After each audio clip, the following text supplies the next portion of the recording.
Bismillahirrahmanirrahim. Assalamu alaykum, hörmətli görülmələr. Vaqa və mülahizə proqramımızın 37-ci sanını görüşünlərini qızğın qarşı alırıq. Mən Abdullah Yalğun. Qadirli görülmələrimiz, həmənlərə məlum bolğandək, biz bu proqramımızda hər vaxt yeni bir məsələ gün tərtibə düşkən haman dəl vaxtıda şu sahanın mütəxəssislərini, alimlərini təklif qılıb mülahizə qılğan şəkildə huzurunuzda sunup kelyapmiz. Bugünkü proqramımız əslində tünü gün huzurunuzda bolmaq istəyirdi, lakin bəzi texnikалық səbəblər tüpəyildən bugün 11-ə keçikdirген bolduq. Bugün əmdə nəhayət mühim bir tema toxtalımız. Əlbəttə hər yili digidək və ya ki pat-pat bugünkü gündikidək millətimiz qan yaş işdə duruyatqan İğir bir musibetinin işit duruyatqan vaqtdamı yanala şu bizge oxşaş sözleydigan milletimizden bolğan bəzi bir insanı için durduğan məxluqların ki qılçılık xijil bolmasdan cemiyetimizde Uygurlar naiti cıq dövlətlərdimi oturğa çıqalışı hiç təp tartmasdan bu milletinin aldıda bu milletke təcavüz qılıbatqan, qınını şoravatqan düşmən bilən bir səbti turalışı insanı için durduğan muhaciretiki xalqımızın yürükünü puçulaydıgan hadisilə pat-pat közümüzge çeyliqışı hər birimizin için durduğan bir məsələmdir. Bunu əlbəttə biz, şunun üçün bugün biz manqurtlar nimişqa bunçuvala əzveyliyalaydı teması da bu sahanın mütəxəssisləri, cəmiyyətşünas, yazğıcı, millətimiz tunuğan iki şəxs bilən söhbət qılayılda huzurlarda turubduq. Bugünkü əziz mehmanımız hər ikilisi Konyadan qatnaşıb oturdu. Hörmətlik yazğıcı, həmmimizə tunuşub bolğan Abdurrahim Dövlət Konya Selçuk Üniversitesi Tarix Fənləri doktorandı. Şundaqla Adilcan Ər Uyğur Tədqiqat İnstitutu tədqiqatçısı. Hər iki əziz mehmanımni bugünkü söhbətə qatnaşıb gəldik üçün köp rəhmət etimiz aldılar. Assalamu alaykum. Bizim köp rəhmət etimiz. Aleyküm assalam. Rəhmət, Allah razı olsun. Qadirli görürmələrimiz, proqramımız YouTube və Facebook kanallarımız arqalıq Naq Meydandan tarixləyib oturdu. Ekran alda çıxıb duruyatqan nömrəmiz şundaqla ictimai fikir vasitələrdəki əlaqə vasitələrimiz arqalıq proqramımızğa əlaqədar hər qandaq fikir təklif olsa, berişanlardan, suallarınlar bolsa, soruşunlardan ümid qılımız. Onda olsa bir vasıta başlayıp kessek, hörmətlik Adilcan, sizden başlasam. Hem de aldı bilen biz temimiz manqurtlar nimişqa bunçuvala əzvəyliyalayıb dedik. Manqurt degen bu söz ne? Nime degen gap? Bunu bir izahlap ötsek, kimlerni manqurt deyimiz degendek.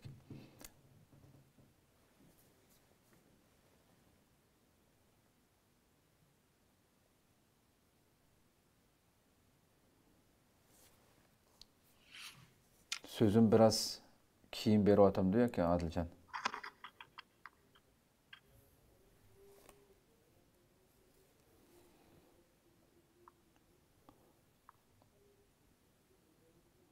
Qaraganda biraz kiyin bası gerek.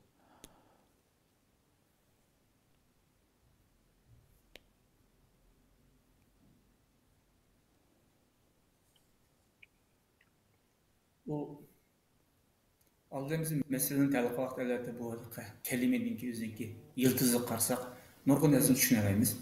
Manqurt degen sözdeki yıldızı bu qadimki türkçülükki yoki Moğolçulukki. Biraz keyin kelyapti. Ama meninkimi keyin berayotgandek turdi.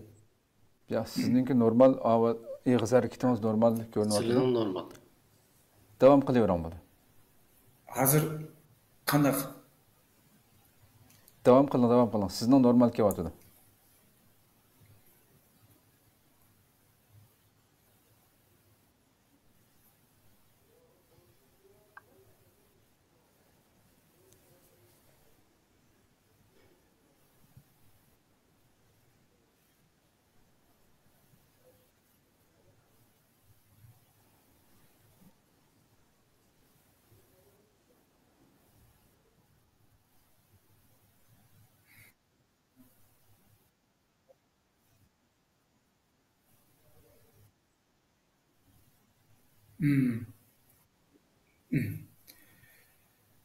Bu qadamqa Türkçedeki manqurtniki yiltizi. Ha. Qadamqa Türkçedeki manqurtniki yani bir yiltizi man, bun, ban degan so'zdan keldi. Bu so'zningki ma'nosi bo'lsa aqlni yo'qotib o'tish yoki hushidan ketish, didan degan ma'no bildirdi. Keyin bu so'z qurt degan so'z bilan birlashib manqurt degan so'zni yasab chiqqan. Ya'ni aqlni yo'qotgan bir inson yoki qurt degan ma'no keldi. Keyin bu bizningki bu Altay, Qirg'iz yoki eski qadimgi turklarda bu ongsiz qul degan ma'no.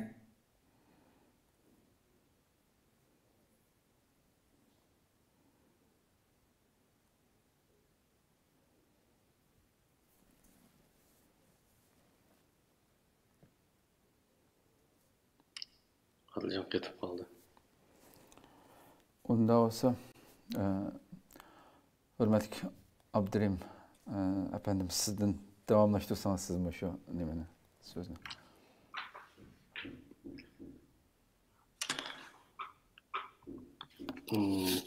Adiljon bilan bir aloqa qilish qayta uyg'onishga oson. Mening esimda qilishicha bu manqurt Moğollar O'rta Osiyodagi turklarni ishg'ol qilib olgandan keyin yoki Moğollar boshqa millatlarni ishg'ol qilgan vaqtda shu millatlarning ichidan o'ziga ishlaydigan kishilarni paydo qilish uchun ularning chechini tushirib etib bir turkum kishilarning kallasiga bir tirini ashlanmagan tirini ta'tirib kiygizib qo'ymish. Ona ait qiziq cho'lga qo'yib o'tamish. Şunlar bu çölde, aptatda o tiri tarayıp karşı tarafından adamın kallısına aitti çın kısamış. Şu an aitti çın kısıp aitti ağır gazabı uzun davammış idi ki ondan keyin kallısı bunu kiyvagan, yani kiygizip koyulgan adam. Elki bütünley özünün asli veslini, kimlikini unutup şu Moğollar nemedisi şunu kıldıgan.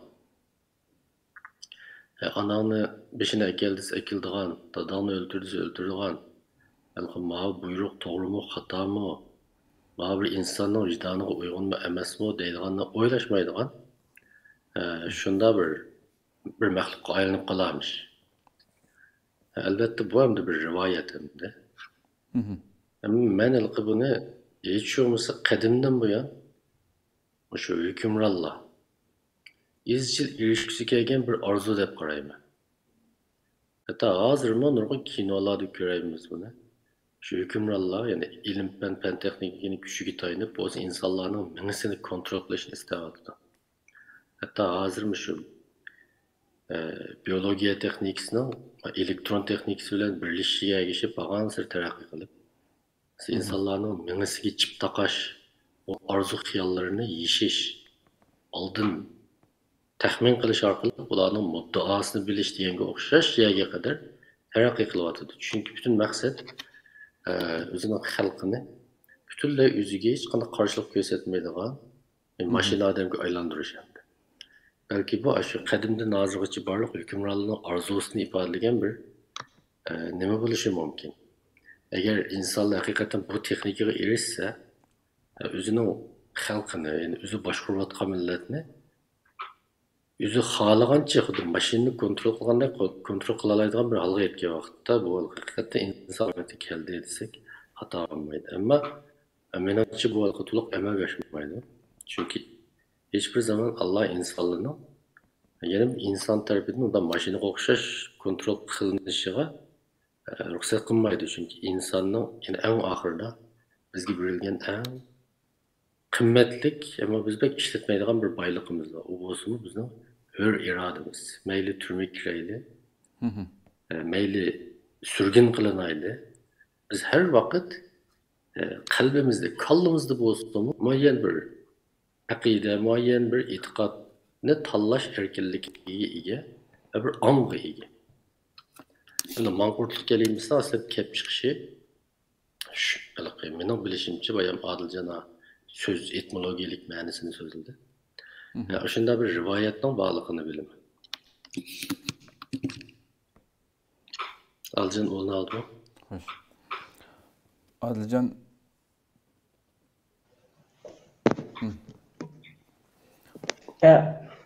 Hozir qanday bo'ldi? xo'sh, nihoyat ovozingiz yaxshi Normal. keldi. Ovoz yaxshi. Men telefonda ko'rdim hozir, kompyuter bo'lmadi uchun. Ha, bak yaxshi oldu da olsa. Hozir Xo'sh, yaxshi. siz davom qilsangiz kelgan yeringizdan boshlab. Bu Manqur afsonasi bu hozir so'zniki ma'nosini tushuntirib o'tgan bo'ldim. Bu Altay va Qirg'iz qozoqlarninki dastonlarida keng umumlashgan bir afsona. Bu afsonaninki asosiy mazmuni bundoq. O'z vaqtida shu qadimgi davrlarda, qadimgi turkiy millatlar yashaydigan mezgillarda Jonjonlar deb atalgan bir millat bo'lgan. Qavm. Bu qavmni Türk deydiganlar bor ekan. Hozirgi tadqiqotchilar. Moğollarning ajdodi deydiganlar bor. Yoki Moğol yoki Türkning ajdodi emas deydiganlar bor. Mush Jonjonlar turkiy qavmlarni ishg'ol qilganda zimminlarini ishg'ol qilgan bularga qiyin qisqa qilish uchun bir usulni ishlatdi ekan. Bu usul qanday degan vaqtida bir qism teni sog'lomroq odamlarni elib o'g'illar yoki qizlarni bularninki beshning terisini suyib yetdi ekan. Suyab bo'lgandan keyin shu tugininki bo'ynininki terisi eng qalin bo'ldi ekan. Tugini suyib, shu o'l terini shu odamninki beshiga kirib qo'yib qo'ydi ekan. Shu qo'yib bo'lgandan keyin bu odamni optob qo'yib qo'yganda, optob qo'yib qo'ysa bu teri qurigan chaqda bu insonniki beshi texima shunda qisilib ketdi ekan. Anda bu chach usamaydi, üstü teri bo'lgandan keyin. Chach usamagandan keyin ostiga o'sdi ekan. Ostiga o'tgan siri bu insonniki mingisidan ajoyib og'rib ketdi ekan. Ya'ni ajoyib cho'nqur bir azob chekidi deydi. Unda bo'lgandan keyin bu teri butunlay qurib bo'lgandan keyin insonning shu beshining terisidan birlashib ketdi ekan. Birlashib ketgan vaqtida bu inson tabiiy holda ota-onasini unutib qolgan, nasabini unutib qolgan, tarixini, o'tmishini, tilini hammasini unutib ketdi ekan. Unutib ketgandan keyin bu inson tabiiy holda shu xo'jayini yoki ishg'ol qilgan kishiningki hamma gapini anglaydigan ashnaq bir narsaga maxluq aylanib qoldi ekan. Maxluq aylanib bo'lgandan keyin buni shu xo'jayini yoki ishg'ol qilgan kuch yo'l sizib bergan, shu yo'l bo'yicha mangdi ekan. Bu butunlay asli naslini unutib qolgan bo'lg'achqa o'zidan burungi tavogan millatini tonimaydi. Hatto uning dushman bo'lgan bir kuch bo'lib yetishib chiqib ekanda. Buni tunji bo'lib o'tirib qo'ygan kishi unutilib ketgan bir afsona. Ammo tunji bo'lib o'tirib qo'ygan kishi hammamizga tanishib danliq Qirg'iz yozuvchi Aytmatov. 1980-yilda e'lon qilingan Kun keladi bir asrga badaldi bir romani var. Bu danliq bir roman. Hatta Fransiyada mı alqış kirishgan bir roman. Şu romanda Qirg'iz Cengiz Aytmatov o'z vaqtida Seyit Tutpaqan Ruslarning ishg'ol tasdiqlab qolgan turklarniki, bu qirg'izlarniki manqurtlik ahvolini tasvirlash uchun mushu afsonani yaxshi uyumli usulda foydalanildi. Ya'ni bu yerda bir Nayman anada bir Qirg'iz anasi var. Bu Qirg'iz ananinki Joamanda bir o'g'li bo'lgan. Bu o'g'lini dindor, taqvo, o'zining Qirg'iz millatini yaxshi bilgan, o'tmishini bilgan, mert, cesur qilib yetishib chiqirdi. Ammo dal mushu mezgil vaqtida sirtdan bir ishg'olchi kuchlar kelib, Qirg'izlarni ishg'ol qilib oldi. Shuning bilan bu Nayman ananinki o'g'lini asir qilib ilib ketdi. Ilib ketgandan keyin bu o'g'ilni shu ishg'olchi kuchlar dal mushu manqurt usulni, ya'ni qiynash usulini tatbiqlaydi. Shuning bilan bu butunlay yilqidek jasur, o'zining tarixini bilgan, taqvodor, dindor bu o'g'il hamma nasabini, naslini, dinini hammasini unutib ketdi. Shuning bilan bu ana yuragi chidamay o'g'ilni tepishga chiqdi, o'g'ilni topdi. Berib, o'g'lim, men seni onang, biz manda millat, bizning nasabimiz bu, bizning madaniyatimiz bu deb hammani tushunadi. Lekin o'g'li qat'iy onasini taniy olmaydi. Dal shu vaqtda shu ishg'ol qilgan kuchlarniki cho'ngi kelib, qara bu ayol sening beshingdagi tugi terisini evlatmoqchi. Bu sana dushman deganda bu o'g'il o'zining onasini bilmay shad o'ltirdi. Shuning bilan bu ayolninki yog'liq ekan, yog'liqi qushqa aylanib uchib ketdi. Shundan bu qush davomli qirg'izlarga, ya'ni karvonlar hammasiga biz Qirg'iz, bizning kimligimiz bundaq, kimliklarni eslanglar, xotirangni eslanglar. Biz bundaq millat emasdik, bizning tariximiz intayin shalliq deb davomli qush esitip turdu ekan. Cengiz Aytmatov muşunga o'xshash afsonadan foydalanib, Qirg'iz xalqining o'z vaqtidagi psixik ahvolini, siyosiy ahvolini, ruslarning qiyin qistoqlarini, zulmlarini anlash uchun foydalangan simvollik bir o'qish düşendi. Bu xalqqa bir narsa tushungan vaqtida abstrakt narsani tushundiga bo'lmaydi. Dal muşunga o'xshash o'ziniki xalqining zihnida bor afsonalarni tushungan vaqtida xalq texib yaxshi tushunoladi deb Cengiz Aytmatov naytı muşu usulunu işletken. Öz vaqtida Cengiz Aytmatovdan Parisga taklif qildi yozuvchilar. Siz öz vaqtida muşu Manqurt degan vaqtda Qirg'izdan ko'z tutqanmidingiz va qiyin qisqa qilg'uchlarni ruslarni demoqchimidingiz degan vaqtida Cengiz Aytmatov naytı vasitli holda mushundaq demoqchi degan javobni berdi. Hamda hozir navbatga tatbiq qilsak buningchi. Xo'sh. Hozir bunda tügüterismi yok, bunda qiyin ahval qiynaydigan usulmi yok. Ama bir yerdeki biz mandak düşünsek bo'ladi buni. Eğer bir insandaki ruhinin terisini, tilinin terisini, medeniyetinin terisini, örf-adetinin terisini, ötmişinin terisini, tarixinin terisini, eslinin, neslinin terisini suyu etip, onuğa düşmanlarınki, özgülerninki tügünün terisi yani. Tilini, medeniyetini, tarixini üstüge yiyip tutsak, del o insan manqurt olgan buldu yani. Manqurt insan del bu şuna şekillendi. Xo'sh. Ko'pdan ko'p rahmat nihoyatda pek güzel ifodalab berdingiz misollar bilan. Albatta har bir savollarga bir-biringlarga qo'shimcha qila olasizlar. Endi Abdurim efendim shu yuqoridagi aniqlama bo'yicha endi ahirda bugungi realligimizga qandaq sala olamiz buni deganda qisqa bir shaklda to'xtaldi. Balki bunga yana biroz qo'shimcha qilishingiz mumkin. Endi bir jamiyatda, har qanday bir jamiyatda xilma-xil o'g'riyanchiqchi, yaxshi, taqvo hammasi bo'lgandek, bunimi bir jamiyatda shunday manqurtlarning bo'lishini normal ahvol deb qaralamdi masalan. Buni to'sanmaysa bu normal bir ahvol deb to'g'ri tushunish kerak bo'lgan bir masala bu. Siz buni qanday qaraysiz? Bunilqi menimcha bu keskin bir javob berish qiyin. Keskin javob berish qiyin deganimizning sababi mayli tarixga qarayli, mayli bugunga qarayli. Menimcha tarixida xoinlar, manqurtlar burundan boshlab bo'lib kelgan. Yerdeki mesele birisi bu manqurtlikning derecesi bilen bu manqurtlikning millet içindeki tarqalish ko'lami farklı bo'lishi mumkin. Mesela burundan başlap bo'lib kelgan deyishingga biz boshqa misolni olmayli. Zaten şu Peygamber Aleyhisselam devrideki şu Medine'deler her gün Peygamber Aleyhisselam'la birlikte görüşüp Peygamber Aleyhisselam'ın nasihatlerini anlap hayatını görüp yürüyen adamlar içinde bir Türk'ün resmi münafıklığı vardı.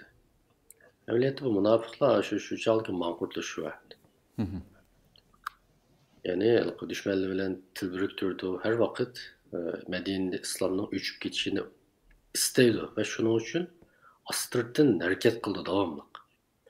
Mesela Mescid-i Zirar'ını kuruşka okşaş, Yahudili bilen til bürüktürüşke okşaş, Katarlık faaliyetleri bilen. Yani bu alıkı hayırlılık ve manqurtluk bir cemiyette buludu. Ama onun normal yaki emeslik meselesi bayan dilimde birisi bu manqurtlukun yetken derecesi. İkincisi milletin içinde miktarın az köplüğü. Yani bu nelikı biz obdan nelikı bir cemiyet şuna statistik kılamağalıkımız için olur cemiyeti nispeten. Biz özümüz nelikı bizning cemiyetimizde manqurtlarning soni yoki nisbatan munchalayotgan gapni deyish biroz tez. Ba'zida sal achchig'imiz kelib hayajonlanib, masalan ba'zi hodisalarni ko'rsak, masalan o'sha qatimqi Xitoylarning chog'inida Turkiya, Saudiya Arabiston va boshqa davlatlardagi elchixonalardagi faoliyatlarda usul o'ynayotgan, naqsh etayotgan Uyg'urlarni ko'rganimizda Uyg'urlarning ichida manqurtlarning ko'p ekanligini o'ylashimiz mumkin. Biz nima degan bunday nachar millatda. Ama hakikaten köp mu degan masalani unda bir tekrar yapmay turib kesib etsek tez ilmiy olmaydi. Ama Uyg'ur jamiyati manda deyish mumkin. Bizning bir necha yillik bu mustamlaka tariximizda biz taki shu Manju istilosidan boshlab Xitoy kommunist istilosiga qadar hisoblagan vaqtimizda bizim milletimizin ichidan yoki düşmanlar bilan shularning istilosi jarayonida va istilosidan keyin o'zimizning ichidan ular bilan aktiv moslashuvchilar jiq chiqmagan bo'lsa, Xo'sh. ularning siyosatlarini yurgizishga nisbatan ularga yantayoq bo'lgan g'alchilar jiq chiqmagan bo'lsa, Xitoyning istilosi, hozirgi siyosati bu qadar o'ngishli bo'lmagan bo'ladi deb kesib aytolamiz. Bunga qaraganda bizda bu iliqi menimcha az emas deb o'ylayman. Yani yana bir narsa Xitoylarda az emasligi haqida gaplar bor. Masalan, Yaponiya Xitoyni besib olgan vaqtda shu sharq shimol tarafdan kirib, shu Yapon qarshi urush mezgilida Xitoylarning ichidagi Xanjian deydi bular. Xoin degan gap hamda. Yani Xitoylarning ichidan chiqqan satqin. Shu Xanjianlarning soni Yapon besib kelgan Yaponiya armiyasining sonidan mi jiqdi deydigan narsalarni Xitoy ziyolilarining asarlaridan ayni vaqtda o'qiysan. Qaysi asarda o'qiganim esimda yo'q, ammo ularni shu yo'l boshlab kelgan, o'yligi boshlab bo'lgan, o'zining ichidagi odamlarni tutib bergan, ko'rsatib bergan Xitoylar ko'p. Shunda bo'lganlik uchun Xitoylarning ichidan ayni vaqtda Lushinga o'xshash yozuvchilar chiqib, ularni ayiblagan, tillagan, tanqidlagan. Mana desak, mustamlik qilingan bir millat mustamlika bo'lishdan burun menimcha tashqi mustamlika nisbatan o'zining ichki qurilmasida muayyan bir hozirlik bo'ladi. Agar u hozirlik ya'ni tashqi dushmanning istilosini qabul qilish, uningga qarshi qattiq inkas qaytarmaslik. Besib olingandan keyinmi qon jon to'lab turib, uningga bunda har doim qarshi turmaslik masalasi endi bu ayrim tadqiq qiladigan bir masala. Belki bir misolni olgim keldi mana. Shu cho'nglarning hammasi balki bizni yaxshiroq biladi. Mening kichik vaqtlarimda men ba'zilar bizning uyga kelgan cho'ng xiribi buvaylar bor. Men o vaqtda bu gapni o'ylashmabdi ekanman. Shu cho'ng buvaylarning men kichik vaqtimda 3 hukumatga ishlagan bo'lam. Shu ishlagan hukumatlarning ichida mushuli bek odil deydi. Bu yerdeki 3 hükümet qaysi endi mesela Xotenga nisbatan bu 3 hükümet deb nima deydigan deb o'ylab baksam, keyin asl tarifi kelgandan keyin. Mening bilishimcha boshda Xotendagi Manju hukumati, uningdan keyin Hazratimla islom inqilobini qo'zg'ab, Xotenda bir mezgil islom hukumati qurdi. Bu ikkinchi hukumat. Belki uningdan keyin buni ag'dirayotgan Maxosanning vaqtliq bir hukumati bor. Tungan Maxosan. Belki onu 3. hükümet hesaplaş tez. Ama ondan keyin Gomindan'ın hükümeti.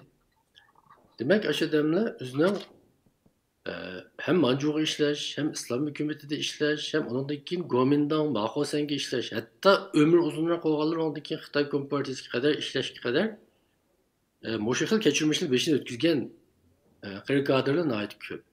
Her qaysi yurtlarda menimcha bor bular. Ne kichik vaqtimda mushuk kishilarni pat anglaydi. Endi hozir tahlil qilib baksam, demek bu adamlarning zihniyatida kimga ishlash muhim emas.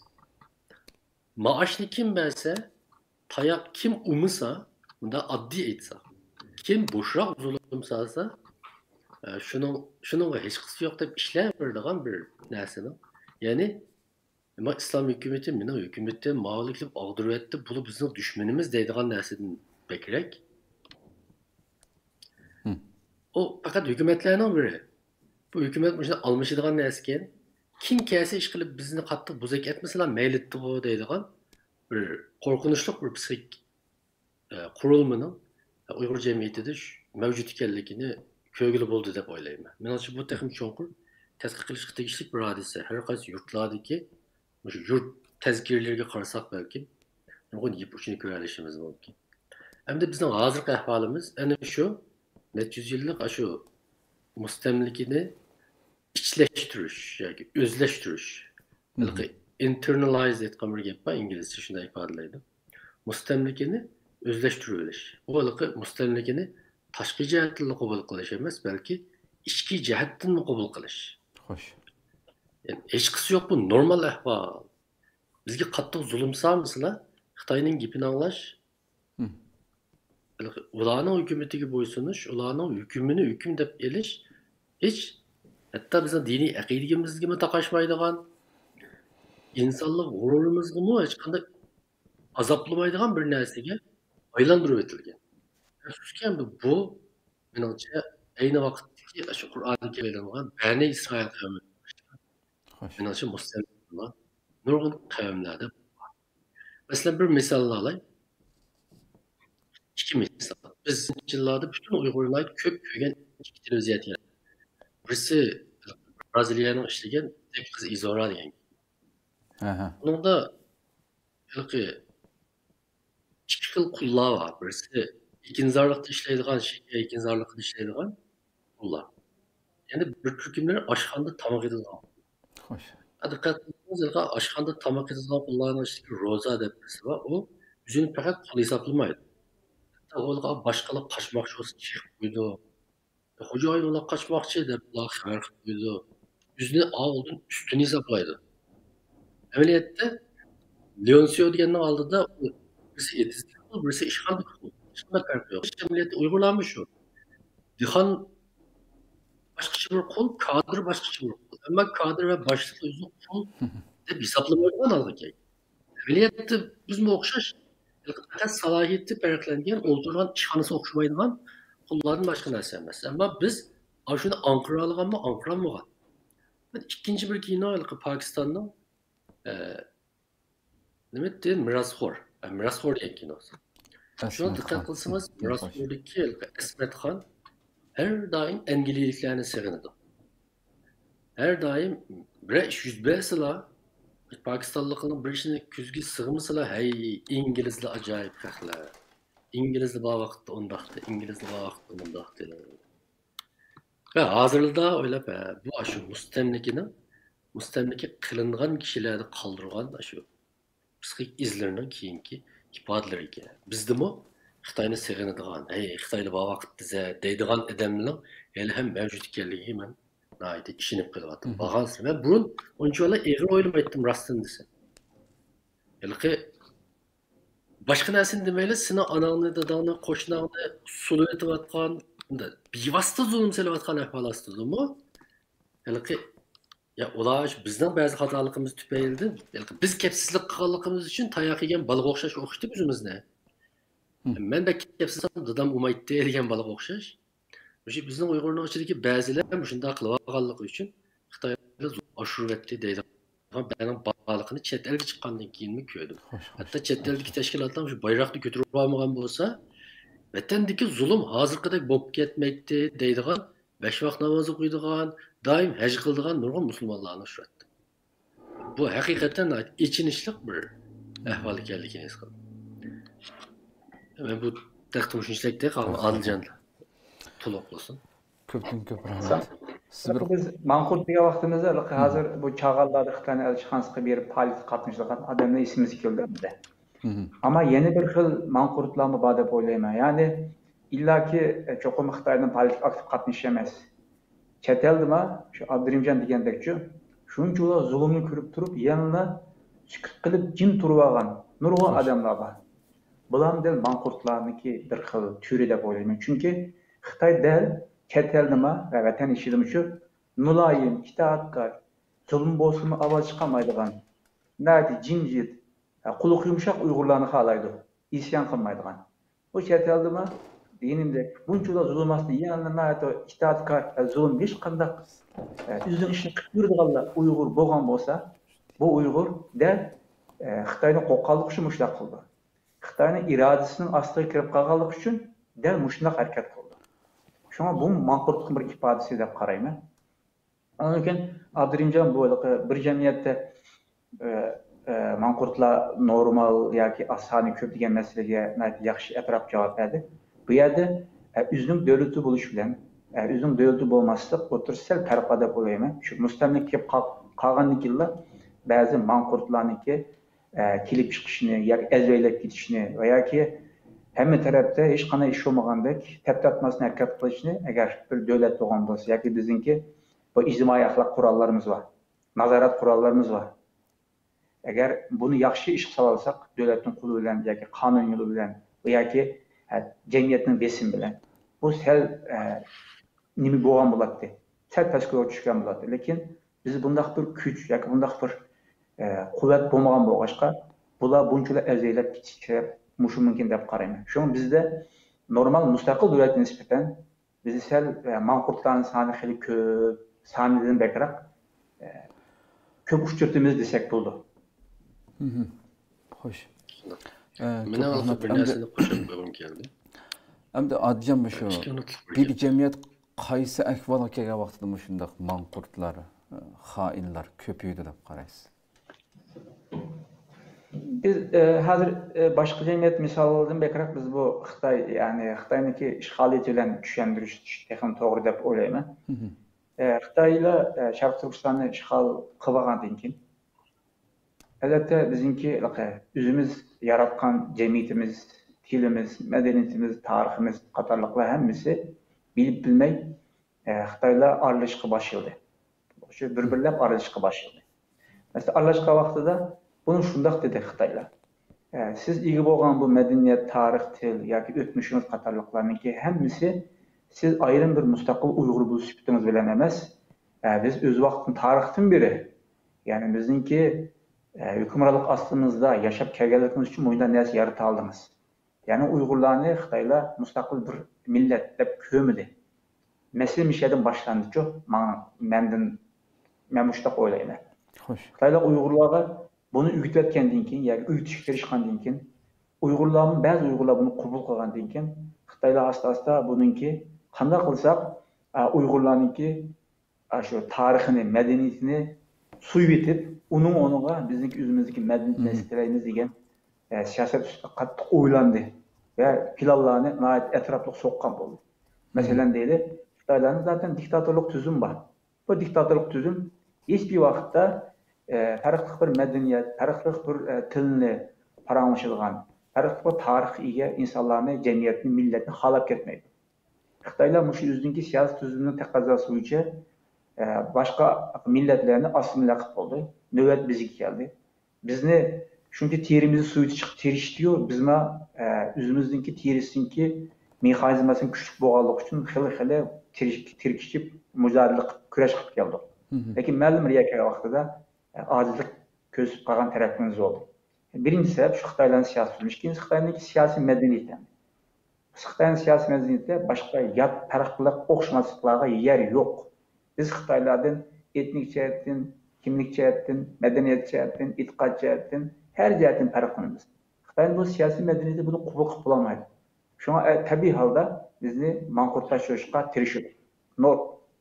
Xitoy nuqsonda bo'lyapti. Üçüncüsü, Xitoylar bizni assimilya qildi deb davomli deymiz, yo'qni chiqtirishdi deymiz. Bu to'g'ri, asosi bor. Ammo Xitoylar yana boshqa bir o'zining nazaridagi Uyg'urni insho qilib chiqishga tirishyapti. Dal manqurtlar. Ya'ni bizning nazarimizdagi Uyg'ur emas, Xitoyning nazaridagi Uyg'ur. Bu qanday degan gap, buni men bir Windows programga o'xshatman.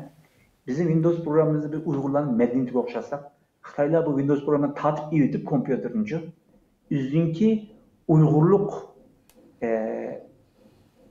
kimlikini bergan Windows programını bizga yuklash kerishyapti.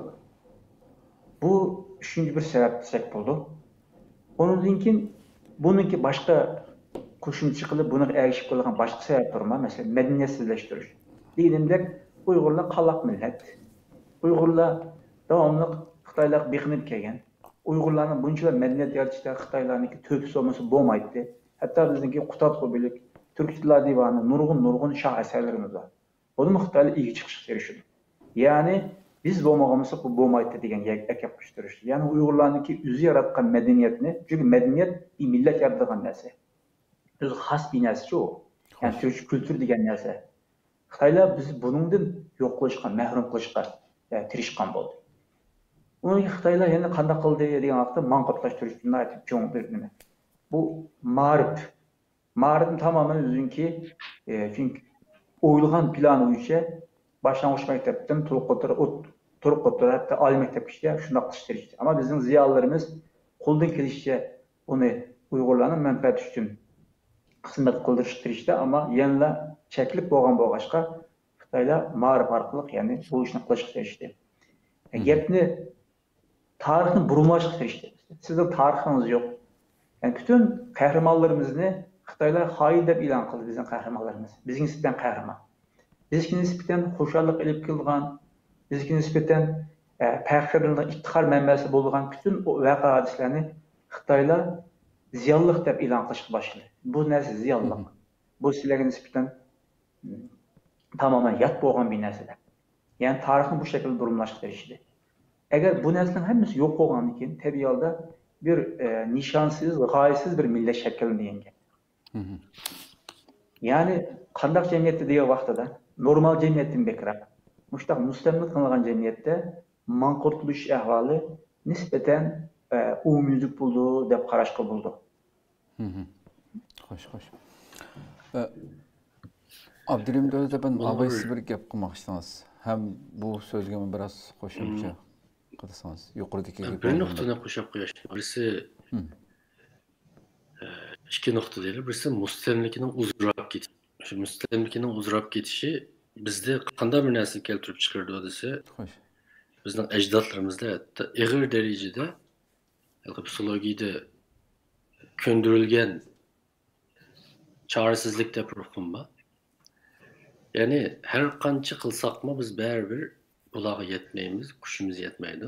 Onun için en yaxshisi shu singan nonni yeb yashaylik. Shu singan nonni yeyish degan uqum, singan nonni yeyish degan bu uqum, buning shunday uzoq bir tarixi bor deb o'ylayman. Ya'ni chunki siz singan nonni yemagan vaqtingizda yeydigan neningiz qolmaganligi uchun shunga shu fursatdan foydalanib qanchalik bo'lsa shunchalik yevelim keyin qolmaydi degan bir vahimizin kelgan. Ya'ni ata-onalarimiz shunday cho'ng qildi. Masalan, endi tuxumni tashqi o'g'lolmaydi balam degan gapni anglamagan Uyg'urlar oz bo'lishi mumkin. Ya'ni mustamlikaning ziyoda uzrab ketishidan va bizning tekrar bizning kurashlarimizning g'alaba qilolmasligi, tekrar bizning mag'lub bo'lishimiz Şoňlan umumyüzlük biz etiraf qılmasak bolmaydigan çoňqur bir ümidsizlikni bizning içimizge urbatgan bo'lishi mumkin deb o'ylayman. Şuning bilan qancha qilsaqmi yana tasib ish deydigan, kim shu da'vo qilayotgan kishilarning ishidan shunday o'ylaydiganlar bo'lishi mumkin deb qarayman hatto. O'yganmagan manqurtlarni demayli. Shu bu bir muhim masala. İkincisi namratlik. Namratlik Uyghur cemiyetini umumen ait namrat bir cemiyet desek hata emas. Bir türkün bayılına çıkanlığı Uyghur cemiyetini iqtisodiyati paravan cemiyet deyishga qat'iy yetmaydi. Az sondagi misollar.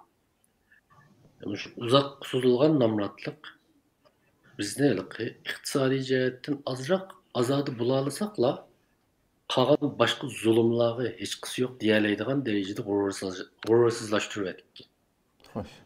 Mesela ben bir qancha yil hukumatning maktabida o'qituvchilik ishlab boqdim. Shu maktabda xalq muallimi deydigan bir muallim bor ekan. 95-yilda xizmatga chiqqan vaqtimda oyda 30 ko'y atrofida pul berdi ekan shularga. Shu 30 ko'yni ilib, 60 ko'yni ilib ishligili bir 20-30 yil bo'lgan odamlar. Ular shu mancha yilga to'shqandan keyin resmiylişimiz degan umid bilan ishlayotgan odamlardi. Yani o'zining yoshligini 20-30 yil vaqtini shu 30-40 ko'yga ishlab, oxiri 50-60 yosh kelgan vaqtda resmiylashib, 5-600 ko'y maosh olib ishlayotgan odamlar. Bu odamlar ma'arifni so'yganligidan, Uyg'ur millatiga bo'lgan mehr muhabbatidan emas. Bir tümür tabaqqa erishib olsa, aşk erişip alsak, dixandek yaşamak azroq yaxshi yashaydi degan. Shu maoshlar ularni shunchalik bedel to'lashga ilib bora olgan. Chunki ular boshqa ishda pul topa olishi faqat yetmaganligi uchun. Xo'sh. Shu tümür tabaqqa erishib olsak, yaqinda vaqtda oyda maosh chiqqan degan narsa Uyghur cemiyetideki pek çok arzu. Hem de onu dehallamında oylaydıkken Yezid'deki okçular okşaydı da boylusunuz.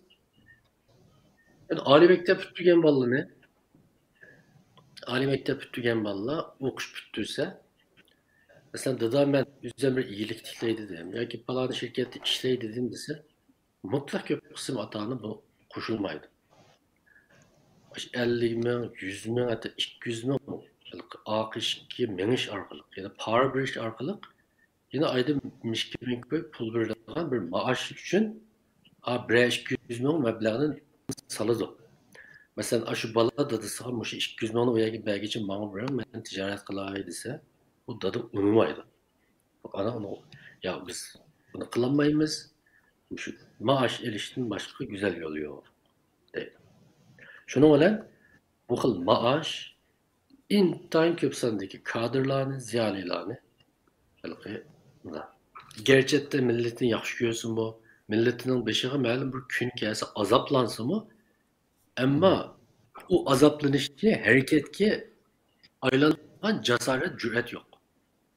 Bekrak cesaret kılsa hatta bekrak adıllık talep değil, o zaman idaresinden mektebide. O ya maaşı kesildi, ya ki o bir gumallık tep karlıdı. Şunu olan asasen maaşımdan ayrılıp kalma. Dep nurgun gurur depsendiçiliklerge hiç kısı yok da yaşaydı. Manda bir gepne isim geldi. Ben işlediğim vaktimde Lokna Ayıs'la. Çavak yazısı işledim. Bizim Sampul'da işlediğim bir ağabelerimiz var. O mektepte işledi. Rüküllükte ben şunda bir gepin dep böyle. Sampul'da okçuları yığıp bir yığın çıktı. Şembe okçuluk keldi karşıya. Şunu valla şu zalda adet 100 okçunu yığıp bu yap aşağıda şu muallimlige muallim hanımları dep bu yakasınızda koluğunuzda din tutup anlam. Da şembe keşlikte ya saat 7-8'de hizmet varken desek de irim unumaydıken irim koymaydıken deyişipsiz yakasınız şunu inik bilip koyam. Yakasınızdan iri iki. Birisi hükümet, birisi üyenizdeki iriniz. Biz kuyvetkendan keyin, bu yerga ish tugagandan keyin, uyingizdagi eringizdan yana ketam. Manda gapni uni ikkinchi qilishmam deb yig'inda shunda tahdid etdi. Bu gapni mana shu yig'indan taqib deppagan shu vaqtda. Hech kim bir narsa demadimi dedim. Hech kim bir narsa demadi davash dedi. Shu vaqtda masalan shunaqa bir narsa desa, uni turmaga aytqan. Yani yo'g'on qilsa, maaşı azroq jazo qo'yishi mumkin yoki intizom jazosi berishi mumkin yoki hatto maoshini to'xtatib o'tadigan bir ish emas endi. Ammo hammaylar sukut qilib shu qadar bir kishini g'ururiga tegadigan gaplarni g'ing qilmay anglay oladigan bir ahvol bor. Mana mushuning tagida biz iqtisodiy erkinligimiz bo'lmaganligi uchun nurg'un millatni suyadigan yaxshi kishilar gerçi bo'lsinmi, ammo jasorati bilan ba'zi buyunturuqlarni cho'rib etib tashlab mana qilaychi. Hatta o'zining g'ururini qabul qilmay tashlab etib, men o'z erkinligim bilan bir ish qilaychi deydigan Uyg'urlar bo'libmi? Kadr qatlami ichida favqulodda az. Oxirida qo'shib qo'ygandim, al-Jannat yaxshi dedi. Mustamlika ma'rifi amaliyotda manqurt yetishtirishni maqsad qilgan bir zavod. Bu zavoddan uyg'oq odamlar az chiqadi. Amaliyotda az chiqdi, uni e'tirof qilmasa qolmaydi. 50-60 yillik Xitoy ma'rifida gerçek ziyarilarning ichida, maktabning ichida millatni suyadigan nurg'un yaxshi kishilar bo'lsa-mu, ammo zo'r bir turkum kishilar bayam deganda Xitoyning hukmronligini to'liq o'zlashtirgan. Xitoy qanday bir buyruqni soqqan vaqtda, masalan, bir o'qituvchiga sen o'qituvchi xizmatini qil emas, sen bugundan boshlab payso berib, endi o'g'ri tutsa yoki bunday odamni sotlaymiz, sen shuni yozasan desa, yo'q demaydigan, men uni qilolmayman demaydigan bir holga keldi. Ya'ni iqtisodiy sabablarni qo'shib qo'yish muhim deb o'ylayman. Bu namratlik bizni, insonni xilma-xil ko'ylarga soladi. Elde xoinlik qilayotganlarning tigidi menimcha ma'lum jihatdan shu namratlik, pulga qiziqtirish muhim o'rinda. Mana qilib bersang, sen ayda manchilik pul beramiz. Normal bir talep. Bunu nurgun kişiler de o qarab Türkiye'de yaşaş desken, falan yerde işleş desken, cambak işte soğuk ketdi. Hiç kısı yok da vicdanı öyle. Gayet tızla soğuduluşalaydı. Rahmet. Köptün köp. Rahmet. Hakikaten. Hem de her işkilananın gibidin ah vatan yani insan yani xulas qilib aytgan vaqtda mustamlikaning bütün bir millat bo'lib sübtimiz bilan şu ahirda kommunistlarni hisob qilsak 70 yildan ko'proq vaqtdan buyon şu ishg'ol ostida qilishning bu millat uchun yani eng bosh bir bosh aktyor demdi qamdimishim. Chunki ishg'ol qilg'uchi bu tajovuzchilarni o'zlariga minglagan, yüz minglagan işlemcilerini, haillarni hazırlaşı gerek.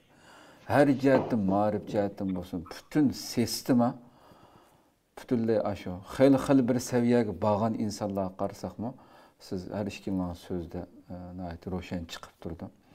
Medeniyet seviyesi palaniye bağlanlar mı? Xil sebepler bilen bir şekilde ama Türklerde sistemin çocukları da belki aşı sistemi üçün işleydiğen, ya ki şunun ayrılsa hemen az tügeydiğen şekilde hem bütün umumi milletini bilimsiz kaldırış, taraftan umumi cihette bu milletin, her kanda bir milletin üstüge şu işgal kılınış, müstemlike astıda kılış, cemiyette dünyamda qarsak mı, qaysı bir millet uzunmuşunda müstemlikede kapkagan bolsa, bu milletin içinden hemen az çıkıdken hem de xil öz milletimi köz qırdınız. Hiçbir pervasızlarca işgalci üçün işleydiğen bu halette hem de. Hem de müşahidin yoluna çıkıp hem de yukarıda vatanımızda o değil hem de. Bütün üzerlerinin beşine ötken misallarını keltirdim hem de. Nurgun çünkü terbiyeliniz şu, muhit şu, şarait şu hem de. Vatanda o hem de nurgun bu hailler, bu mankurtlaştırılganlar. Şu özünün keyinde hem de komünist ve Xitay ve de özünün meclisine girip oturup cemiyette bütün rezillikini kılalısın. Bunu hem de Xitay'a işendi değil hem de. Bu çet elde mi, mesela muhacirette mi, dünyanın arkası şeylerde, müşahede mi, her yılı könlümüz yerim kıldığın, kuskumuzunu keltirdiğin şekilde bu haillerin ki, yani Uygurlar en köp boğan devletlerde hatta ki Türkiye'de müşahede mi çıkışı, hem bu kıtım mesela Saudi Arabistan'da bundan burun ben isimde kılışı bunda uçuk resim uçuyorken bunda işlerini köygellikimini esleyemeyim hem de. Bu şu çağın meselesi de Türkiye'deki ve Saudi'deki mesele oturuğa çıktı mesela. Bularını cesaretlendirgen şunçuvala. Bu şunçuvala Uygurlarını hiçbir milletin bamiyade demestin hailler bilen birge bir septe tura alışı. Bu şuna cesaretlendirgen nesi nima hem de. Mesela Adilcan'da başlasak. Devletin narsa biz devletin qonun yoki qattiq kuchni mataraf qo'yib qo'ygan yumshoq kuch uchun bir jamiyatning. Bu yumshoq kuch nima degan vaqtida shu bizdagi ifodamiz, qadriyatlarimiz, ijtimoiy normalarimiz, nazorat sistemlarimiz yani bu tabiiy holda shakllangan bir millat shakllantirgan bir narsa. Masalan, men bir o'g'irlik qilgan bo'lsam, ayblanaman. Zaten qonun jazolaydi bunday odamlarni. Ama biz jamiyatda o'g'irlikka yomon bir qilmish chunki diniy jihatdan harom qo'ldan kesildi yoki boshqa bir jazolantirilsa shunga o'xshashlar atrofdagi boshqa kishilar ishonmaydi bunday o'g'irlar. Hatto arg'onmaydi. Chunki sizning e'tiqodingiz yoki qadriyatlaringiz yoki ijtimoiy normalarınız mush taqozo qildi. Bu tabiiy bir yumshoq besim. Bir jamiyatning a'zosi yumshoq bir besim shakllantirgan bir omil. Bundan başqa yana shu bizning ayiblik yoki bir yomon ish qilgan vaqtida yoki har qanday bizning madaniyatimiz zid bunday bir ishlar bo'lib qolgan vaqtida tabiiy holda jamiyatning men degandek bu yerda mexanizmlar bo'lishi harakat qiladi tabiiy holda.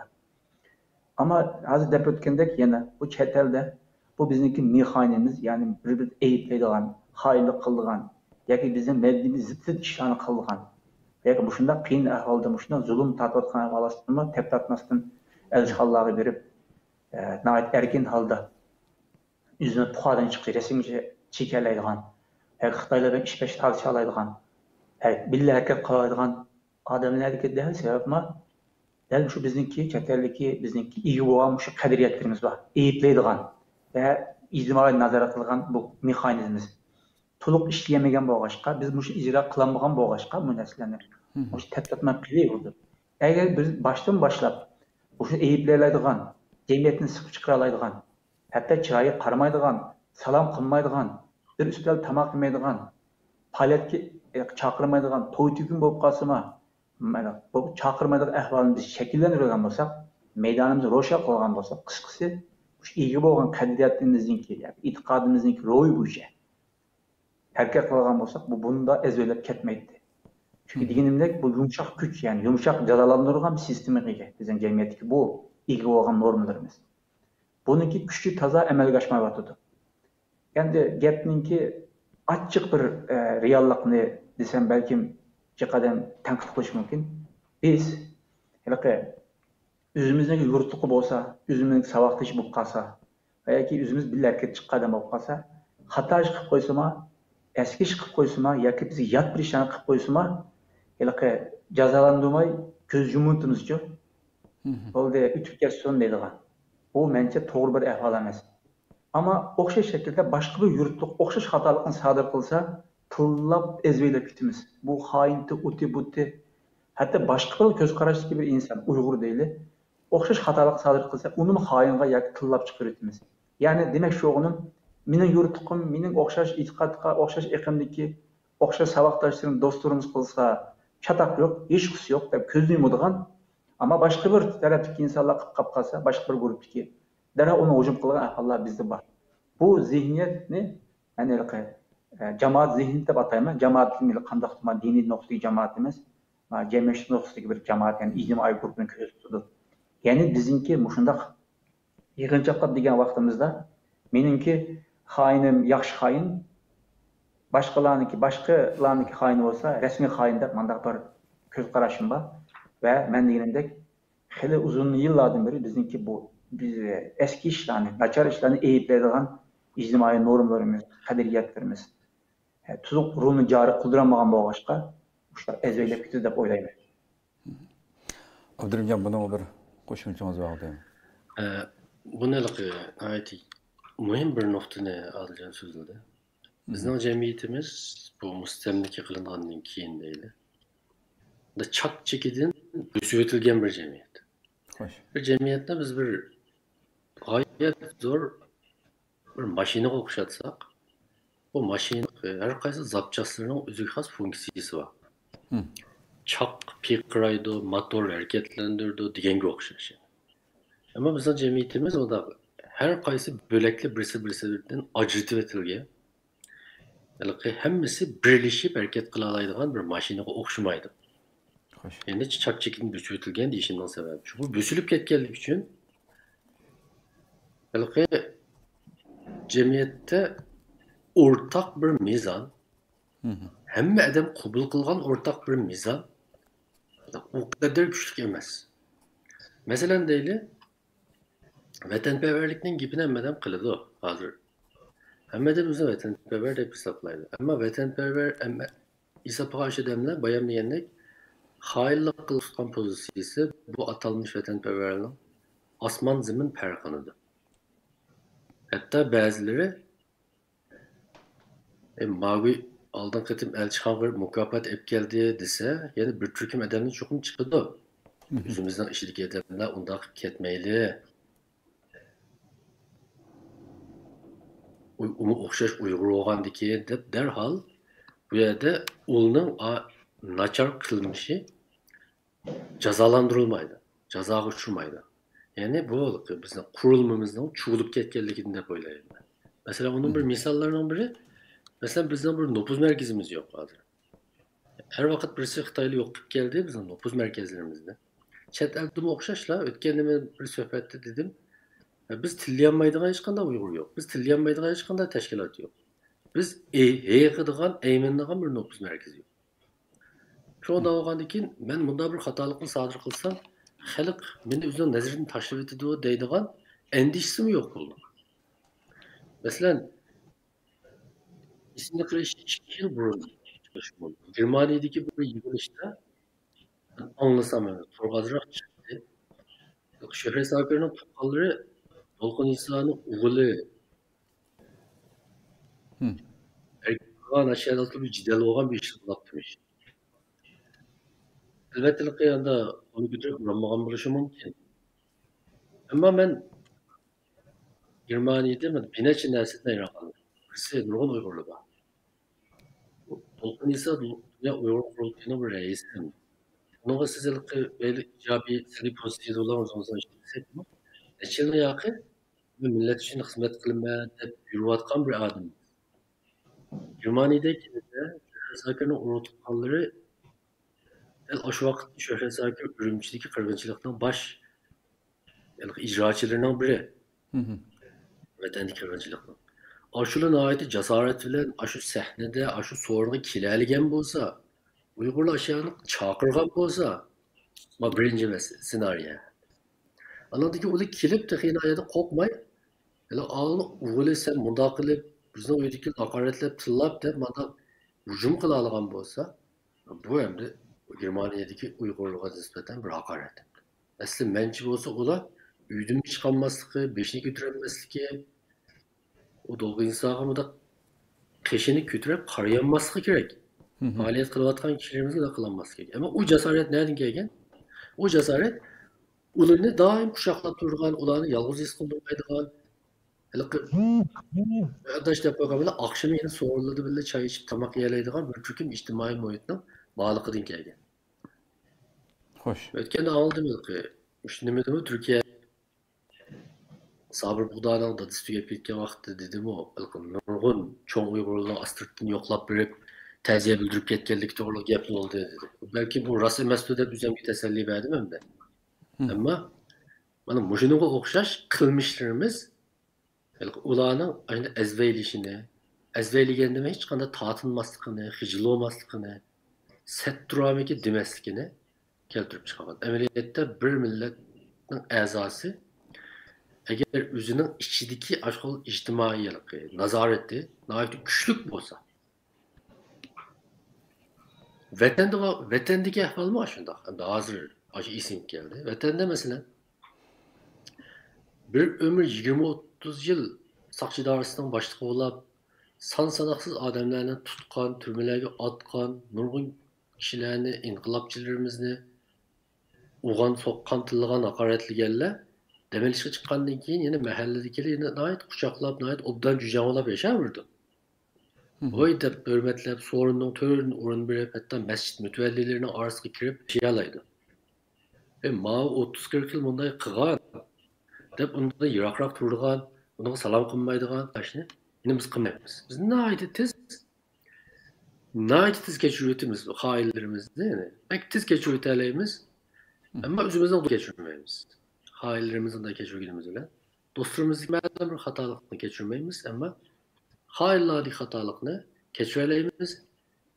Mesela benim dokunumda işle, benim dokunumda hıyanet kılıp, yani bir neslin uğuvelip çıketken birisi yine bir başka bir cemiyetin, başka bir dükkandan hizmet tapalaydı. Hatta benim ağinemden dükkandan hizmet tapalaşım mümkün.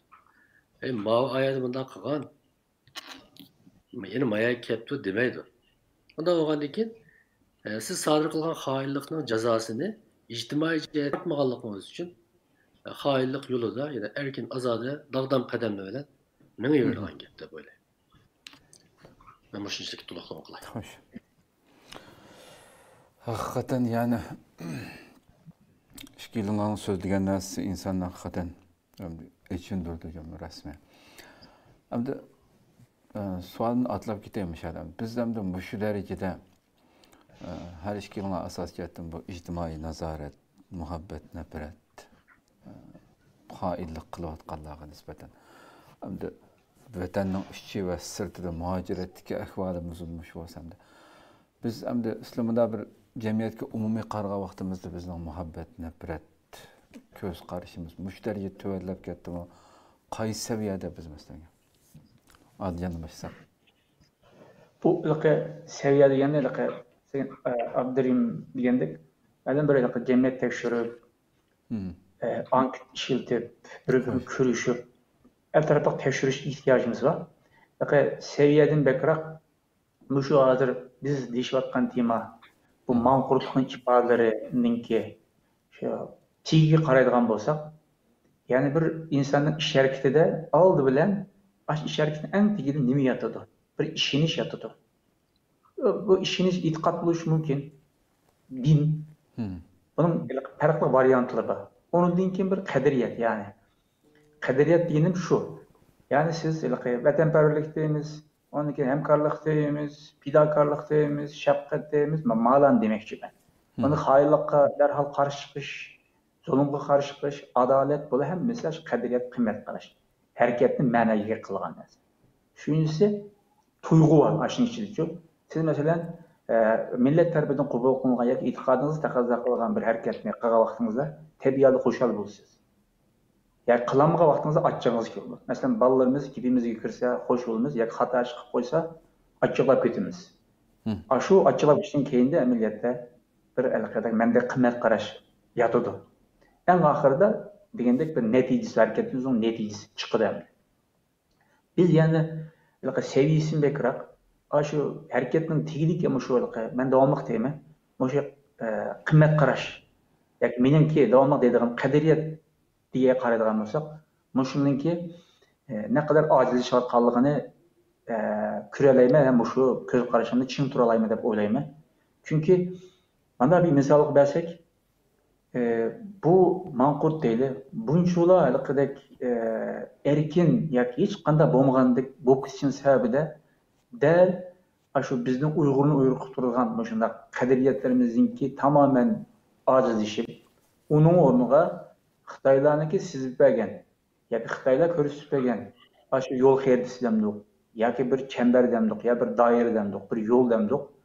Aşılar bu harakat qilgan bo'lg'achqa, ya'ni qadriyatimizning o'rniga Xitoylarniki anasi desilgan bo'lg'achqa, bu ishlar mush seviyaga keldi deymiz. Abdurahimjon Nayat binasida to'g'ri binasida yaxshi o'tirib qo'ydi. Bu Mustamlik surasi muddati uzrab ketgan sari biz o'zimizni tanqid qila oladigan, o'zimizni qaytadan bir barpo qila oladigan, yangi yo'l yasab chiqa oladigan, plan tuzala oladigan bunday ahvoldan mahrum qolamiz-ku. Tabiiy holda. Şuna üzümüz bulanmay, başkalar sizlerle yolda mangan seri biz bazı uzaklaşımız, üzümüzden uzaklaşımız, medeniyetimiz uzaklaşımız, milletimizin ruhundan uzaklaşımız, tarihinden uzaklaşımız. Şu anlıkta seviye meselesini bekler, biz işin tilgi kırmızak, şu anlıkta bazı nesneler tuluk aydınlaşıp olmaydı da olayım. Yani demek şu bu yani yüzümüzdeki hatırasının kimliğini esleşke hakikaten ihtiyacımız var. Hoş. Abdurahimjon, bunun sözünüz var mı qo'shilgan? Bununla nispeten bayanma deyiştik. Mesela bizdeki bu mankurtlukların seviyesi mınçılık yetti desek, biraz bu her kanda bir hüküm çukum, tevrep kaladı. Çünkü Uygurların reallıqını çoğun bir resimge oxşatsak, bu resimden bir burcukide nəhayət küreş kılıvatkan bir Türk'ün harmay, talmay menavatkanımız var. Bu Türk'ün arq seplerde, keç gündüz mağarip seplerde, neşriyat orullarda hizmet kılıvatkan kişilerimiz var. Yani umarım açıda nəhayət güzel menzirimi var. Açı sahnedeki usullarına oxşaş, anda çirkin menzirlerimi var. Şoňa bir täkitleýdigenim biz bu bahalany diýen wagtymyzda eger biz güzel taraplaryny tilga almasdan meýnet set taraplaryny desek belki başgalarda Uygurly bütünlej muşunda bolup ketken okşaýdy diýdigan bir hata düşenç şeklinde kalsamy togry emas. Bu fakat Uygur reallygynyň bir kısmı. Amma naýaty içinişlik bir kısmı. Bu fakat ruhsat kabul boldugan bir kısmı emas, aňymy. Yani mınçılık bolsun, nima boptu deydigan bir kısmı emas. Ve bunun hazır dinimizde bugünkidek muşunda bir irqi kırgınçılık astyda. Yani gelip bugünkidek günde bunda aşkar yüz bir şey hakikaten adamı çöçtüdüğün bir mesele. Bu bana Uygurlarning bu uyg'un işi. Yani bu yeni uyg'un işten gep kaldık. Çünkü 100 yılın yakı davatımız ama kaçanmış uyganmaysa deydiği yerge gidip başladı. Xoş. Bu derecede naydı çok farklı bulduğanlığını his kıldım. Bu birisi Xitaylı düz zulüm saldı degan bilish u bir gapken. Andan keyin Xitoyning chuqur bu tuproqdan chiqib ketish kerak degan qarash yana bir uyg'onishning bir saviyasi ekan. Yana undan boshqa Xitoylik zulüm sahmasi yana chiqishib yashayoladiq, ama Uyg'urlik zulüm sahmasi bo'ldi, ma insonlikqa zid emasdi desa, bu bir xil uyg'ongan qiyofatga kirib olgan bir g'aflatgan. Hadi bizning umum Uyg'urlar ichidami mushu uyg'onishning saviya va o'rinlarda nihoyat osmon zamin farqi bor ekan. Chet elga chiqqandan keyinmi, masalan hozir nurg'un yaxshi Uyg'urlarimiz, mishadagi yani obdan Uyg'urlarimiz deyiladi, xoin emas Uyg'urlarimizmi agar Xitoy yana qayta ba'zi bir ilgari siyosatlar bilan asliqsa ba'zi narsalarni, masalan chet elda bölgünçülük faaliyetleri katlaşmaganlar vatanga qaytib kelsa bo'ldi degan qasi deyli. Endi hech bo'lmagandek qachchida tirisini yengushlabla endi qanday qilamiz endi bu ishni oxiriga ichiq qilolmagandan keyin yoki unda qilmasak bo'lmas degan gaplar bilan o'ziga tasalli beribla yine birga yashashni tanlaydi. Uni vatanga berib yashash deb atayolmayman men hozir bugun. Ameliyatda shaxsiy rahatini qo'llashdan boshqa narsa emas, nurg'un narsa. Ama bu uyg'onish ba'zi kishilarni shu o'zining shaxsiy rahatidan voz kechtirib turib, kurash yo'llarida kecha kunduz harakat qilg'iza olsa, yana ba'zilari sharoiti yaxshilangan vaqtda anadagi narsalarga harakat qilib qo'ydi ekan. Bu xuddi bir o'qitish esimga keldi. Uyg'urlar Xitoyning yozgan Subuyda degan romanini o'qigan. Kinolarni ko'rgan, uningdagi o'qitishini, uningdagi narsalarni biladi deb o'ylayman. Shuning ichida eng dastlabda Vazir Azam Sayjin deganning tug'ilgan kun so'g'usida bo'lgan 7 aylan bor. Chogay boshchiligidagi. Bular shu chog'dagi so'ng sulolasi hokimiyatga nisbatan kesil düşman o'rindagi kishilar. Ya'ni bu zaten bu son sulalesi ağdırılışı lazım, böyle pek zalim bulup gitti de qaraydigan kishilar. Keyin bular nurg'un hikoya var. Songjang bularning beshiga chiqadi. Songjang aslida bir nahiyadagi hukumatning kotibi. Ya'ni hukumatning kadri bu. Ammo o'zligi mardligi bilan nomi mashhur. Songdanish deb nomi va hamma bilan bu Songjang cho'ng bo'ldi. Ammo o izchil diqqat qilsanglar shu Liangshanga chiqqandan keyin qanday qilsak shu o'rniga qaytamiz. Biz yana shu o'rni bilan aplashib o'tsak bo'ldi. Bir paranglashsak, qaytsak bo'ladi shular. Ya'ni uni maqsadi ag'dirib emas. Uning planı üzülü kesilemez, arzusu üzülü kesilemez. Ama o bir yaxshi adam.